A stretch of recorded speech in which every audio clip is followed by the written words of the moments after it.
Hello, welcome to another episode of Holly D Live. This is mental health because I try to approach, the mental health circuit like a metalhead. But in all seriousness, I think that mental health is so important. And to me, I have mental health problems. And I think it's the root of a lot of things that we avoid and shit. Anyway, today I'm going to talk about PTSD and how important it is to get help for some time, depending on the severity of the PTSD. This is just from Mayo Clinic online. I have to do references. PTSD is a mental health condition that's triggered by a terrifying event, either experiencing it or witnessing it. Symptoms are flashbacks, nightmares, severe anxiety, and uncontrollable thoughts about the event. It's like I have PTSD from a number of things. And it's like it like those old school film reels where it just keeps flashing back in your head. And it's like a thorn in your side. Just keep going and keep going. It just keeps you keep reliving it over and over. It says PTSD disorder symptoms may start within 1 month of the traumatic event, but sometimes symptoms won't appear until years after the event. I think it depends on the event, really. But guys, I think PTSD, if it's not dealt with, it could be a huge thing. Especially, I have to give a shout out to people in the military who have dealt with a lot of combat, a lot of death, and a lot of dismemberment, and God knows what they've seen and what they've had to keep hidden and not being able to tell anybody because they're not a civilian. I think that's really important, and I'm going to focus on all aspects of PTSD, but not just the military, but I just wanted to throw that out there that I really do feel for them. I've had a number of friends who have had PTSD from being in the war or going to war or just being in the military, period. Things that they've seen, been stationed, shit like that. But yeah, that really is real. And when they come back, it's hard to deal with. I have PTSD from homelessness. I've never been in the military. But I learned a couple things when I was looking on Mayo Clinic. Says it causes, well, this is obvious, but causes significant problems in social or work situations and in relationships if you have PTSD.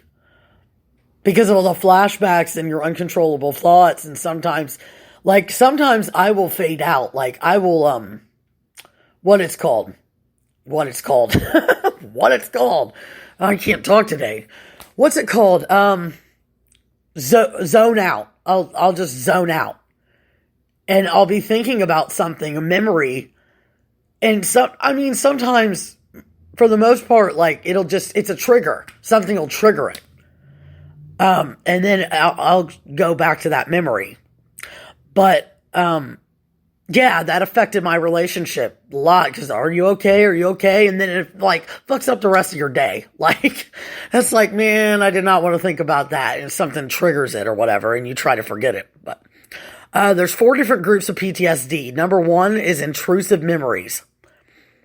Memories that are recurrent, unwanted, distressing memories of the traumatic event.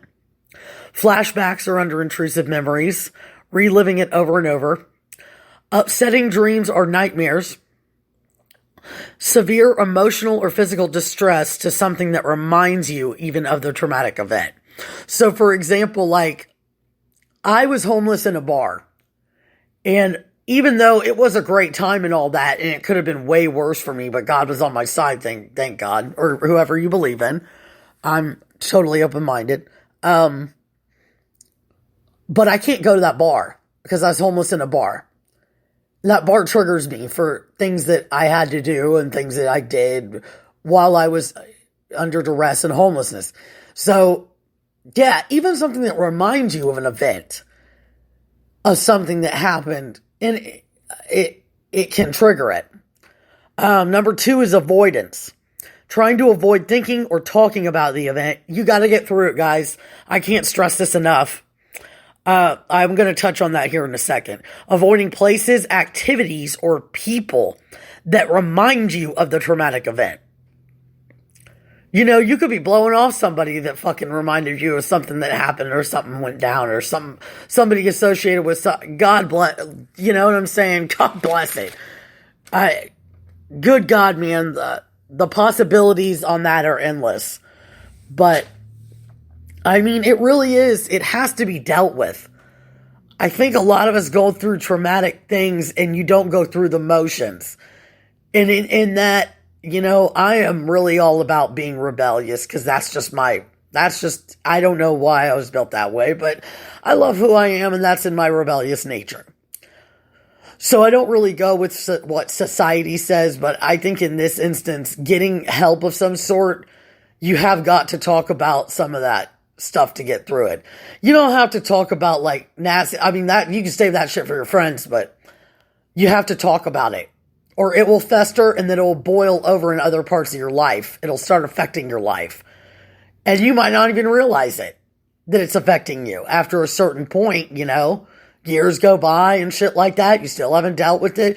Especially, and I don't mean to stereotype it in any way, shape, or form. Not every man. I'm not saying every man on the planet. But a lot of men have their pride. They do not cry. They are not vulnerable. A lot of that is based on what they learned in childhood or with their families. Their families, you know, that's considered weak if you cry, blah, blah, blah. Or if you know, talk about emotions, blah, blah, blah. Because men are extremely emotional, but they hide it and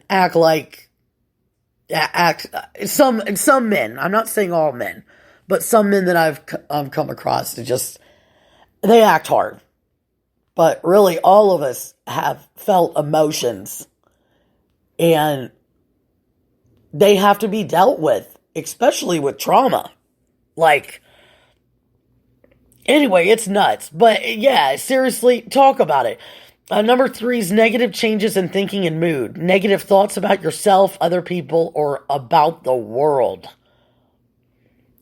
Like, your viewpoint, I knew this guy that was in the military. He had some serious PTSD problems. And his viewpoint on, before he went in the military to the world and shit, he was happy-go-lucky, all that awesome stuff. Funny, fucking awesome. And he came back vindicated and just full of rage. Totally depressed, fucking hating the world, fucking hating everything in it. You know, being negative as fuck. It sucks. It can change you, you know? And it all depended on how he acted when he felt something. And keep in mind, this is something I learned in therapy, that feelings are temporary. When you go from one feeling to the next, anger to happiness to sadness to whatever it is. I'm bipolar, so I feel all of them within like 5 minutes. But, yeah. Here's another one that he had, was hopelessness about the future. He was like, it was dim and dark in his eyes. I could see it. You know, and I hope somebody out there, I've really been pressed to do this. Like it's like I've been almost called to do this podcast because it's out there for somebody, whether they listen to it in 5 years or whatever.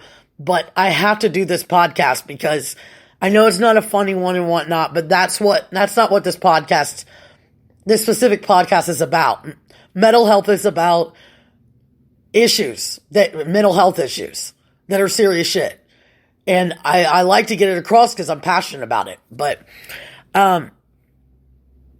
anyway, yeah, he just totally, totally losing hope about the future, not talking about whether he didn't have any children at the time.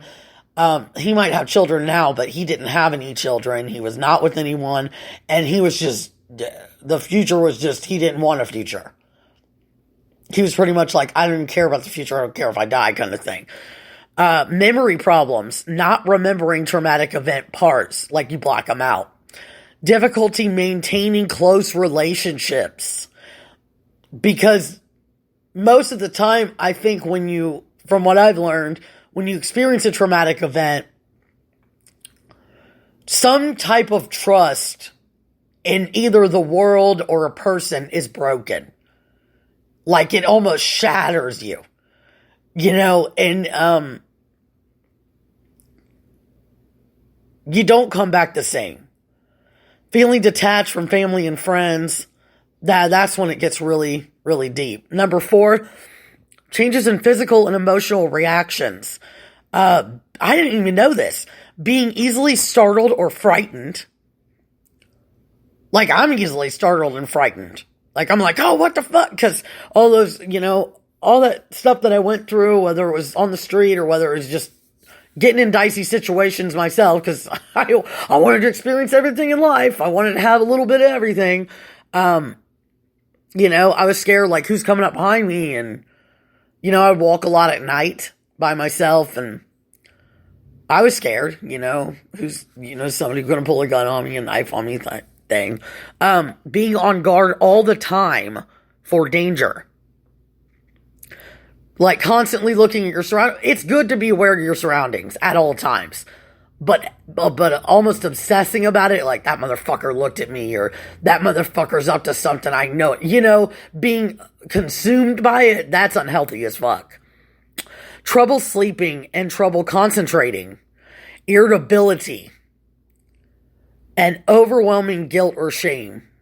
God. I did this one thing, guys. It was so fucking bad. But I have PTSD from it. And it's my own doing. That's the worst part.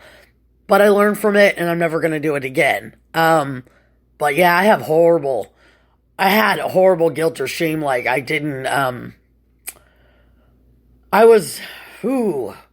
I could not do a certain thing for months and months and months. I mean, I'm just going to throw it out there. It was of sexual nature, and some crazy shit happened, and I couldn't do anything with anybody. I don't even remember hugging anybody for a while. Like, I couldn't even be touched. It was weird. But I have PTSD from that. It says you can develop PTSD when you go through, see, or learn about an event involving actual or threatened death. Not necessarily death, guys, and it's not necessarily military. Serious injury or sexual violation.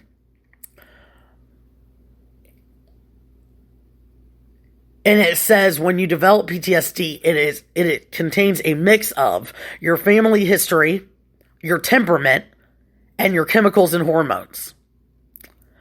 I thought that was pretty interesting. So all those factors kick in as to how you develop PTSD.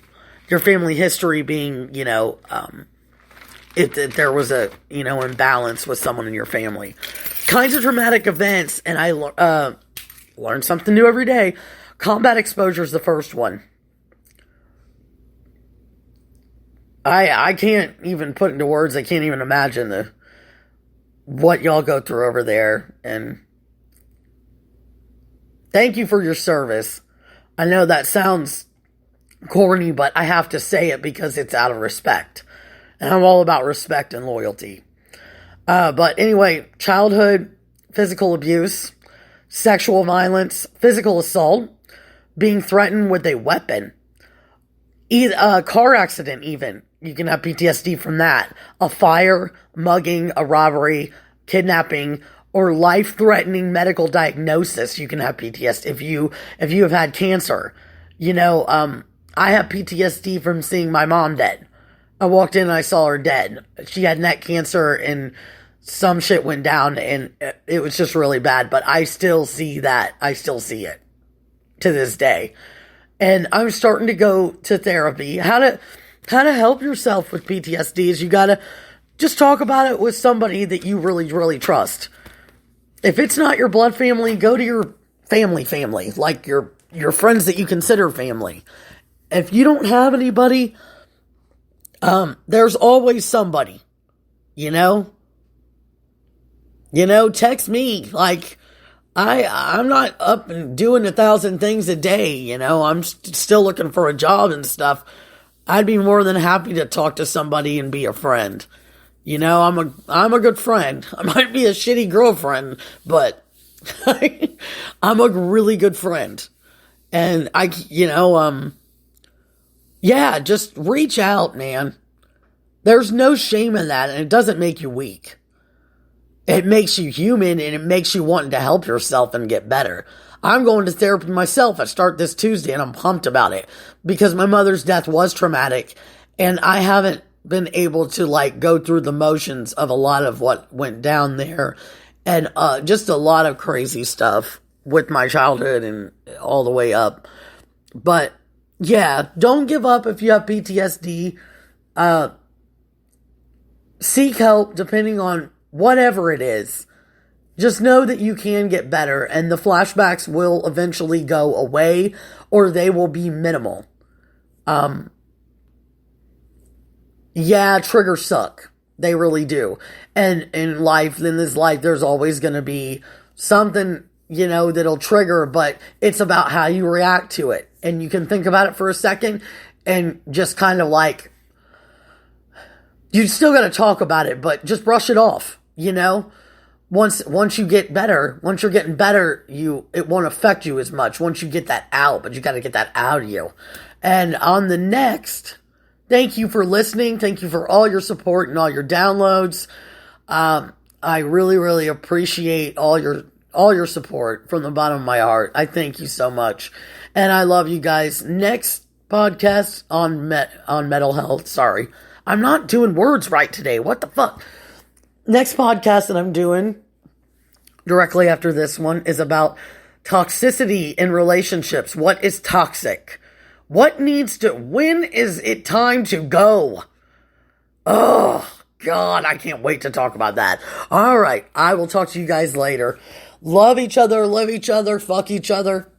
Long live life everlasting. Sounds like Men in Tight shit. All right, love y'all. Peace.